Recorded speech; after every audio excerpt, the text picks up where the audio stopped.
Disney va vers un nouveau désastre. Je ne comprends pas ces plateformes comme Disney, comme Prime Video, comme Netflix qui vont de désastre en désastre et qui continuent toujours et toujours dans le wokisme. Mais non d'un chien, quand est-ce qu'ils comprendront que go woke, go broke? Bonjour et bienvenue dans cette nouvelle vidéo de DME en direct. Comme toujours, si vous n'êtes pas abonné, je vous suggère de le faire et de cliquer sur la cloche pour être prévenu lorsque je sors une nouvelle vidéo. Et vous pouvez également aller aider la chaîne en allant sur la boutique de la chaîne, donc dromaleconomy.com ou la chaîne YouTube onglet boutique. Et là, vous pourrez acheter par exemple des mugs comme le mien, des stickers, des magnets, mais également des sweats comme celui-ci, des polos, des t-shirts, des casquettes, bref, tout un ensemble de produits dont je suis très fier parce que les retours sont très bons. Donc tout un ensemble de produits dont je suis très fier au logo de DME. Mais allons voir ce que font Amazon et surtout ce que fait Disney et qui va encore lui faire perdre des milliards. Vous savez que l'un d'entre vous, c'est JP, qui m'a envoyé un article dans lequel on voit à quel point Amazon, par exemple, est dans la catastrophe. Amazon va licencier des dizaines de milliers de salariés de son studio MGM et de Amazon Prime. Il licencie des dizaines de milliers de salariés parce que ces produits n'intéressent plus personne, que leurs films sont, alors plus personne n'exagère, que leurs films sont très souvent nuls, que quand vous avez terminé une série avec difficulté, vous avez du mal à vous mettre à trouver un autre film ou une autre série qui peut vous intéresser, à l'exception. Alors, sur Amazon Prime, juste, je veux dire, j'en avais parlé il y a quelques jours, j'aimais bien Reacher, j'aimais bien The Boys. On m'a conseillé d'aller voir Cœur Noir, et j'ai beaucoup aimé le premier épisode de Cœur Noir, donc je vous le conseille à tous. Bon, mais allons voir malgré tout, la réalité est là, et vous allez voir à quel point c'est dur pour tout le monde. On ne va pas trop lire cet article, mais je voulais vous montrer. Amazon supprime des centaines d'emplois dans Prime Video et MGM Studio. Amazon licencie des centaines d'employés dans ses divisions de Prime Video et MGM Studio. Mais c'est même des milliers. Vous allez voir que ce n'est pas des centaines, c'est vraiment des milliers comme je disais tout à l'heure. Mike Hopkins, qui supervise ces unités, a envoyé mercredi une note aux membres du personnel les informant des suppressions d'emplois selon une copie de la note distribuée par CNBC. Un porte-parole d'Amazon a confirmé les licenciements. Hopkins a déclaré que la société avait décidé de procéder à des coupes afin de donner la priorité à nos investissements pour le succès à long terme de notre entreprise. Alors, je ne vais pas vous lire tout l'article, mais on parle de 27 000 licenciements. Licenciements de plus de 27 000 employés. Quand je vous disais des dizaines de milliers tout à l'heure, je ne vous mentais pas, 27 000 employés virés sur Prime et MGM. Et vous avez un studio qui a dépensé 1 milliard, le plus grand coût d'une série télévisée, enfin cinéma, c'est Amazon qui l'a fait avec les Anneaux de pouvoir, vous savez, qui sont censés être un préquel au Seigneur des Anneaux, et qui sont en fait un truc qui n'a rien à voir avec ce qu'a écrit Tolkien, qui sont une catastrophe woke. 1 milliard dépensé pour ça. Une catastrophe woke que personne ne regarde jusqu'au bout. Je crois que c'est moins de 30% des gens qui ont regardé la série jusqu'au bout. La saison 1. Comme ils ont dépensé 1 milliard pour avoir les droits sur 2 saisons, ils font la saison 2. Mais on sent que c'est la même catastrophe qui arrive. Et vous dépensez 1 milliard pour ces nullités, et derrière, vous devez licencier 27 000 personnes parce que ça ne marche pas. Parce que c'est en train de s'effondrer. Et là, vous allez voir, donc la vidéo n'était pas sur Prime, mais je voulais vous montrer les chiffres que m'avait donné JP et qui sont hallucinants pour Prime. Mais Disney, vous avez exactement la même chose. Alors Disney, il faut savoir que Disney a perdu 1 milliard lui aussi. 1 milliard sur ses derniers films en 2023. La perte de Disney sur ses films en 2023, c'est 1 milliard. Il y avait Indiana Jones, vous voyez, il y avait des marques, des belles marques. Il y avait Indiana Jones, il y avait les Marvel, enfin les Marvel, pas le film qui était une sombre nullité, mais la marque Marvel, avec un Thor, avec les Marvel, etc. Donc vous aviez des franchises, voilà, pas marque, je vais appeler ça franchise, qui étaient de très belles franchises, mais qui ont été détruites par le wokisme. Go woke, go broke. C'est pas moi qui le dis, c'est Disney. Le patron de Disney en décembre nous dit, bon bah écoutez, on va arrêter de faire de la politique, hein, on va arrêter de faire de la politique, on va se concentrer sur le fait de faire des bons films. Ok monsieur, vous avez enfin compris.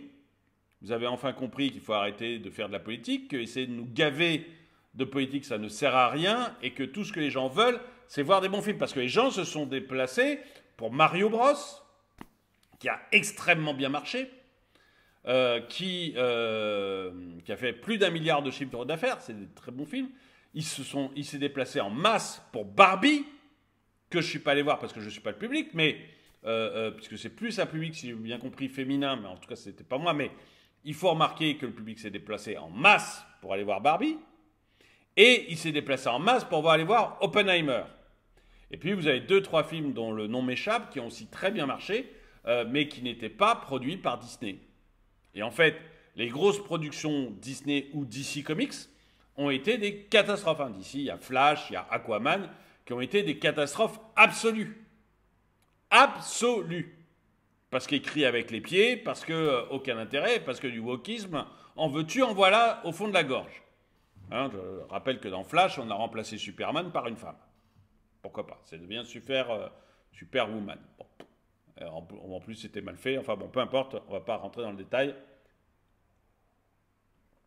Mais on a donc un studio Disney qui voyait son cours de bourse s'effondrer, des révoltes d'actionnaires qui commencent à se faire, et le patron de Disney dit, écoutez, en décembre, il nous dit, écoutez, on va arrêter de faire du wokisme, on va arrêter de nos messages politiques, et on va se concentrer sur faire des bons films. Merci, monsieur, on serait content aussi de voir des films qui nous intéressent, c'est très sympa. Je n'ai pas mentionné l'histoire de Blanche-Neige. Vous savez qu'on a décalé la sortie de Blanche-Neige de plus d'1 an. Donc il y a eu un film qui a été fait sur Blanche-Neige, et l'actrice est tellement insupportable dans ses interviews, elle a été tellement prétentieuse dans ses interviews, à nous dire non mais Blanche-Neige n'a pas besoin d'un prince charmant, c'est une femme forte de 2023. Oui, non mais moi je veux voir Blanche-Neige.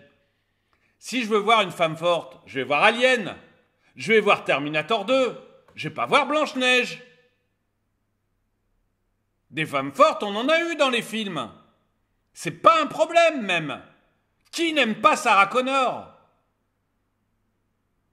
Donc c'est pas un problème.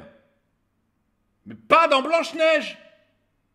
Donc, elle n'a pas arrêté de nous dire, Disney avait supprimé les 7 nains, parce que ça serait offensant qu'il y ait 7 nains, ils les avaient remplacés par 7 créatures magiques.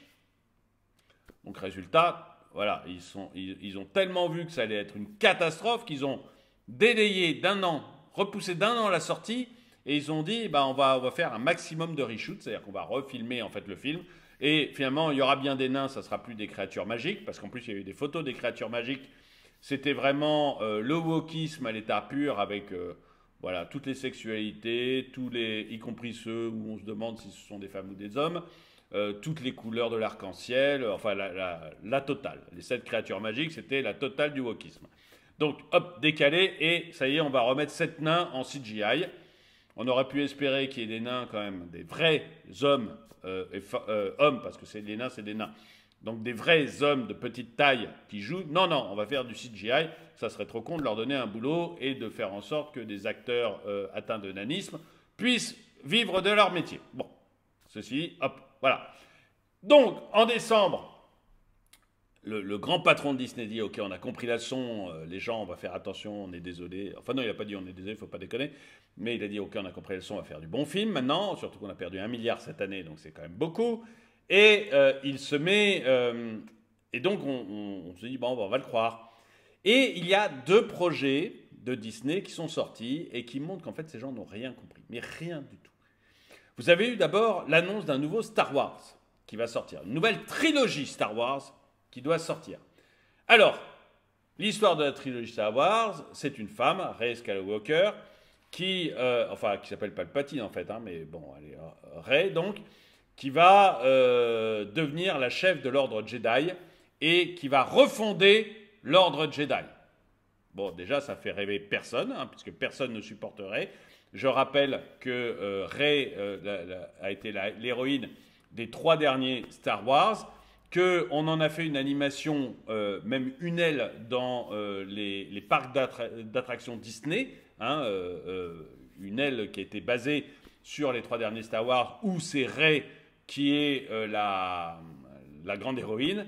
Bon, bah, l'aile a été fermée parce que personne n'y va, parce que tout le monde s'en fout, parce que personne ne la supporte. Donc, ils décident de la mettre en héroïne principale pour aller faire la nouvelle trilogie Star Wars. Donc, on sent déjà que ça sent mauvais. Bon, pourquoi? Parce qu'il fallait que ça soit une femme qui refonde l'ordre Jedi. Ok, bon, bah, très bien. Mais continuer à prendre des personnages que personne ne supporte, c'est très bien. Ça va sûrement marcher. Et donc, on a décidé qui serait la réalisatrice. Parce que dans l'univers Disney, il faut que ce soit une femme qui réalise les films où il y a des femmes. Ça ne peut pas être un homme. Et donc, qu'est-ce qu'on a? Alors, il y a sûrement des réalisatrices de grand talent. Hein. Moi, je ne suis pas un grand spécialiste là-dedans. Mais elle, en l'occurrence, on l'a choisie. Pourquoi? Quel est son CV? Eh bien, c'est une dame qui a fait des documentaires sur le patriarcat au Pakistan. Je rigole pas. Sa filmographie, c'est des documentaires sur le patriarcat au Pakistan. Et on va lui donner le budget d'un film Star Wars de plus de 200 millions de dollars. Ça va bien se passer. Qu'est-ce qui pourrait mal se passer?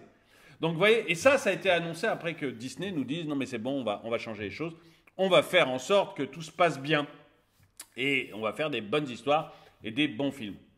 Et juste après, il vous annonce Rey Palpatine va devenir l'héroïne de la nouvelle trilogie et faire en sorte de redresser l'ordre Jedi.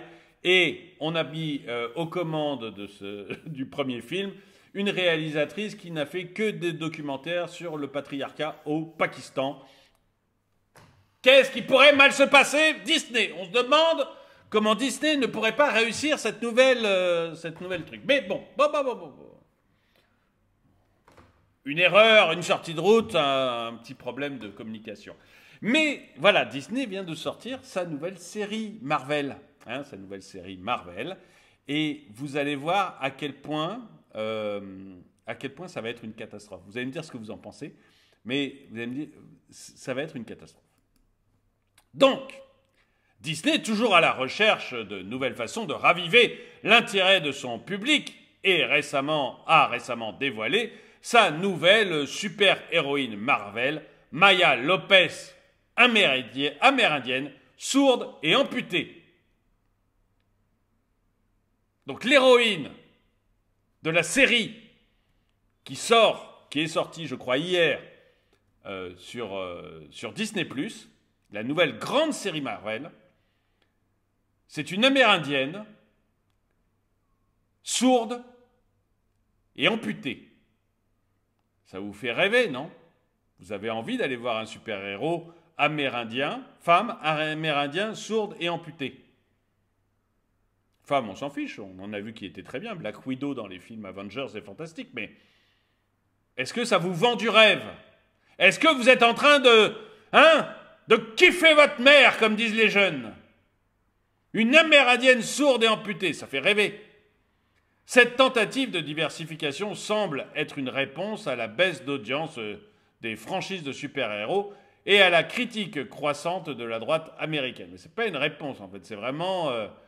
vous n'avez rien compris au film que vous faites. Cependant, cette décision audacieuse a suscité des interrogations quant à la viabilité commerciale de cette stratégie, alors que Disney cherche à se remettre d'une perte de statut de studio le plus rentable et d'une pression croissante. Petite croissance, oui, parce que Disney était le studio qui faisait le plus de chiffre d'affaires. C'était le meilleur studio américain. Et il a été battu par Universal l'année dernière. Parce qu'ils s'effondrent, parce que ces gens-là s'effondrent, ils ne comprennent pas. Baisse d'audience et critique politique. L'univers Marvel, une fois incontestablement populaire, semble avoir perdu de son éclat aux yeux du grand public. Les chiffres d'audience sont en baisse et Disney est devenu la cible de critiques de la part de la droite américaine qui accuse l'entreprise de wokisme. Il n'y a pas que la droite américaine, je vous rassure, tout le monde le dit. Tout le monde. En raison de ses choix de personnages, notamment des protagonistes homosexuels ou non binaires. Vous savez que moi, la sexualité de Captain America, de Hulk ou d'Iron Man, j'en ai rien à faire, quoi. Mais alors, mais à la limite, on m'en parle pas pendant tout le film, ça me change pas la vie. Le problème, c'est quand vous en mettez à en parler, parce que personne ne va voir un film Avengers ou un film de super-héros pour savoir si Hulk est homosexuel ou pas. Peut-être un détraqué sur l'ensemble du panel qui va le voir, mais vous, êtes-vous allé voir Iron Man ou êtes-vous allé voir Captain America pour savoir si Captain America était gay? Est-ce qu'à un moment, l'idée vous a traversé l'esprit? Ou hétéro? Ou s'il préférait les brunes ou les blondes? On s'en fout.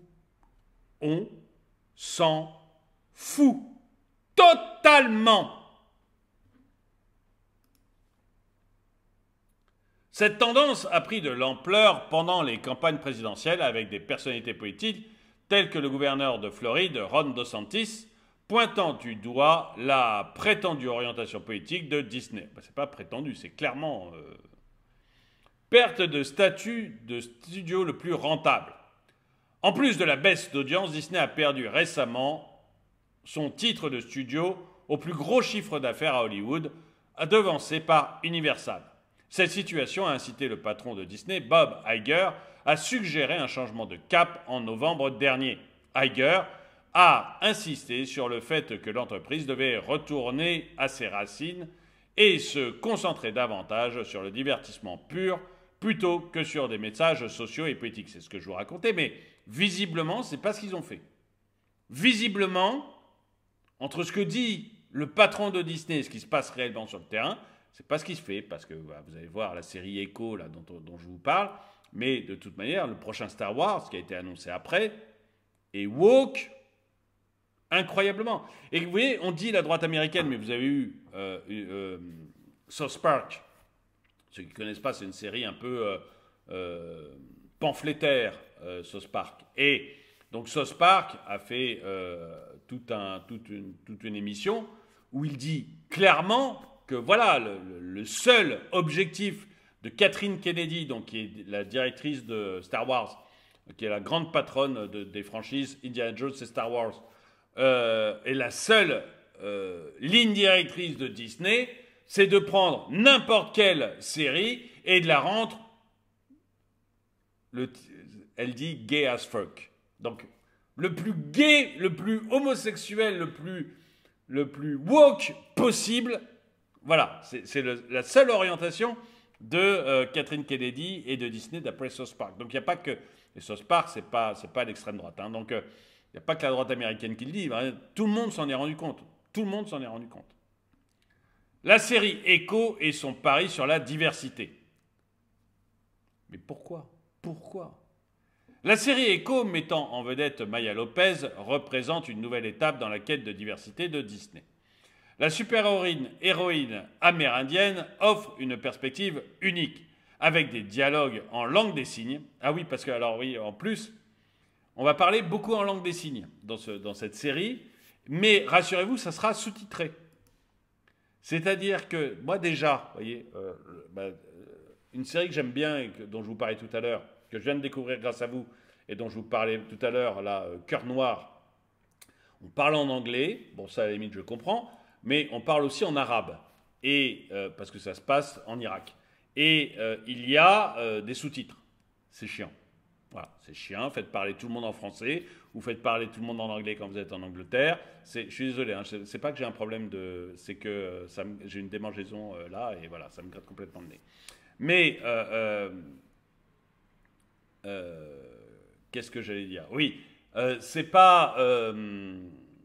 c'est galère les sous-titres. Faites parler tout le monde en français. Après tout, quand vous avez des astronautes qui partent et qui découvrent une civilisation extraterrestre ou des extraterrestres qui viennent sur Terre, ils parlent tous anglais. Ça nous simplifie bien la vie, ou français quand le film est doublé en français. Ça nous simplifie bien la vie. Faites la même chose pour les Arabes et pour les Anglais, parce qu'il y a aussi des dialogues en anglais dans Cœur Noir. Ça simplifiera la vie de tout le monde plutôt que de s'embêter à lire des sous-titres. Mais là, dans Echo,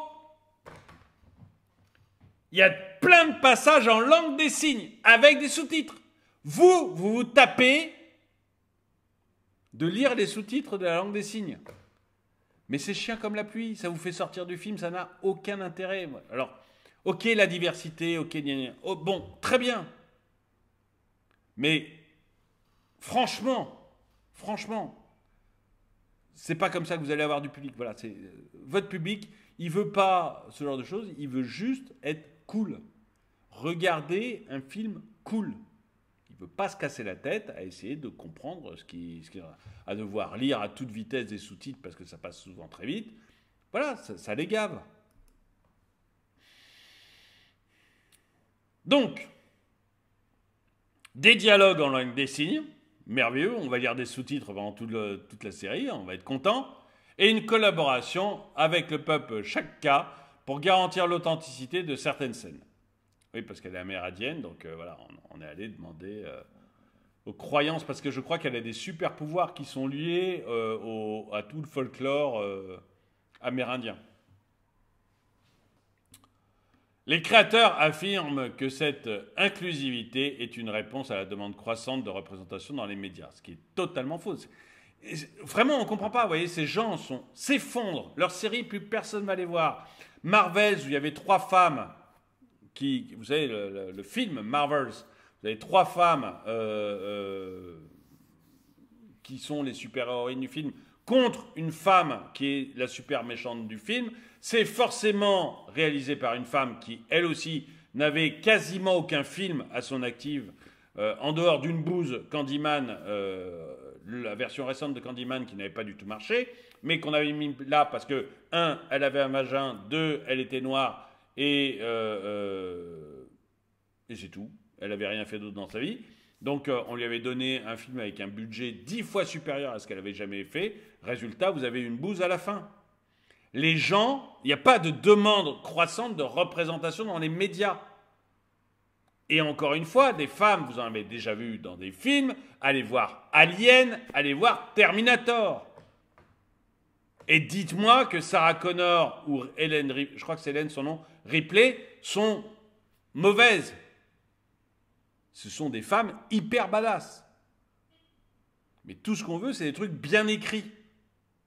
Vous prenez en élément numéro 1, qu'elle soit amérindienne, sourde, handicapée, et une femme. Nous, en numéro 1, on veut un bon film. Et derrière, vous lui mettez... Voilà, du moment que ça soit lié, quoi. Là, c'est n'importe quoi. Inclusivité et réception du public. Bethany Lassina, spécialiste de la démographie du public de la franchise Marvel, soutient que la diversification des personnages n'est pas nécessairement liée à la baisse d'audience. Évidemment, c'est son métier. Elle a trouvé un poste Elle a trouvé un poste pour dire ce genre de nullité. En fait, elle affirme que les personnes non blanches, en particulier les Afro-Américains et les Latinos, sont plus susceptibles de regarder des films Marvel. Mais les films ne marchent pas. Moi, je veux bien... vous me dites tout ce que vous voulez, hein, vous pouvez inventer n'importe quelle stat, n'importe... Je veux dire, le juge de paix, c'est est-ce que votre film est rentable ou pas? C'est simple, hein. Est-ce que mon film, à la fin, il est rentable ou pas? C'est ça le juge de paix. Vos films se cassent la gueule. Depuis que vous faites ça, c'est-à-dire que depuis que vous avez délaissé complètement la partie scénario pour uniquement aller sur la représentativité, vos films se cassent la gueule. Complètement. Et c'est vrai des séries, et c'est vrai même des séries dans d'autres pays comme le Doctor Who en Angleterre, ça s'effondre totalement. Donc, après, vous pouvez me dire, les latinos aiment bien, les blacks aiment bien, etc. Pipeau. Pipeau. La réalité, ce sont les chiffres à la fin, qui gagne de l'argent, qui perd de l'argent. Disney semble rapprocher les films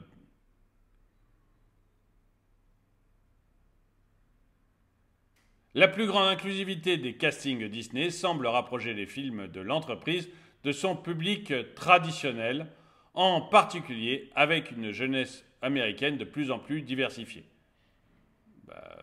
Très bien, non mais très bien, mais continuez à y croire Disney. Allez-y à fond, allez-y à fond. Vous êtes foutus. Stratégie commerciale et histoire des bandes dessinées. Nick Krems, co-auteur du livre de l'univers Marvel, souligne que la diversification des super-héros découle à la fois d'une stratégie commerciale et de l'histoire des bandes dessinées, qui elles aussi se sont effondrées. Les gens achètent des mangas, ils n'achètent plus de BD américaines. Aux États-Unis, là aussi c'est factuel ce que je dis, c'est que le comics américain est en chute libre. Pourquoi ? Parce qu'il a fait la même chose que les films et les séries. C'est-à-dire mettre tout sur la diversité au lieu de mettre tout sur le script. Mettez des bons scripts. Le Spider-Man noir, on vient de nous sortir un Spider-Man noir qui est excellent. Excellent. Alors c'est pas un film, c'est des, vous savez, c'est un dessin animé. Je sais pas si on appelle ça encore comme ça, mais c'est un dessin animé et il est excellent. Le personnage a une histoire vraiment intéressante et donc ça a fait un carton au cinéma. Parce que ce qu'on reproche, c'est pas que vous mettiez des femmes, c'est pas que vous mettiez des handicapés, c'est pas que vous mettiez des noirs, c'est pas que vous mettiez des hispaniques. Ce que l'on reproche, c'est que vous mettiez pas de scénario et que votre plaisir, la seule chose qui vous fait rêver, c'est de remplacer des hommes blancs par des femmes noires, pour le dire à gros traits. Mais nous, ce qu'on veut, c'est des scénarios. Et si derrière votre perso est intéressant, il y a une vraie histoire et un vrai scénario de qualité, on ira le voir. Encore une fois, j'ai adoré Sarah Connor. J'ai adoré Alien où c'est une femme qui tue Alien, qui tue l'alien.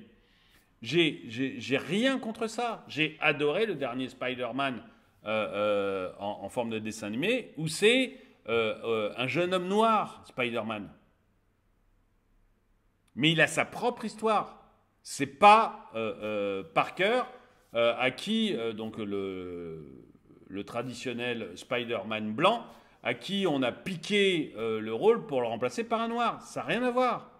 Il a sa propre histoire et c'est vachement intéressant. Et c'est un très bon, pour tous les ados, je le conseille. Et pour les gens de mon âge qui sont restés un peu ados dans leur film, je le conseille aussi. C'est un très bon film. Vous voyez, c'est pas... Mais tant que vous bosserez comme ça, à fond les ballons, sur uniquement la diversité, un autre exemple, vous avez pris Iron Man, vous l'avez fait mourir, vous avez mis à la place Iron Heart, qui est une jeune femme noire qui a construit l'armure d'Iron Man toute seule dans sa cave, qui est en plus dans les quartiers pauvres, donc on imagine les moyens dont elle dispose. C'est pas intéressant. C'est pas intéressant. Dites-moi ce que vous en pensez. La vidéo est déjà trop longue, donc je ne veux pas continuer, mais dites-moi ce que vous en pensez. Est-ce que vous avez l'impression, comme moi, qu'en fait, Disney comprend absolument rien à ce qu'on demande et que malgré les dénégations de son président, il continue à fond dans le wokisme et qu'ils vont aller à la catastrophe s'ils continuent comme ça. Ça a déjà bien commencé, la catastrophe, perte d'1 milliard d'euros en 2023, donc et le cours de bourse qui chute. Donc la catastrophe a bien démarré, et ça va continuer comme ça s'ils continuent leurs bêtises. Est-ce que vous êtes d'accord avec moi pour dire que tout ce qu'on demande, nous, c'est des bons scénarios, des films qui soient intéressants, et pas des films qui soient là pour faire passer un message? Or là, on n'a que des films qui sont là pour faire passer des messages. Ou est-ce que vous pensez que non, qu'en fait le public est en train de changer, et que ce sont vers des films comme ça qu'il faut se tourner? Dites-le moi dans les commentaires. En tout cas, merci d'avoir regardé cette vidéo. Mettez-lui un pouce vers le haut, commentez-la, partagez-la. Merci à tous ceux qui soutiennent la chaîne. Et moi, je vous dis à très bientôt.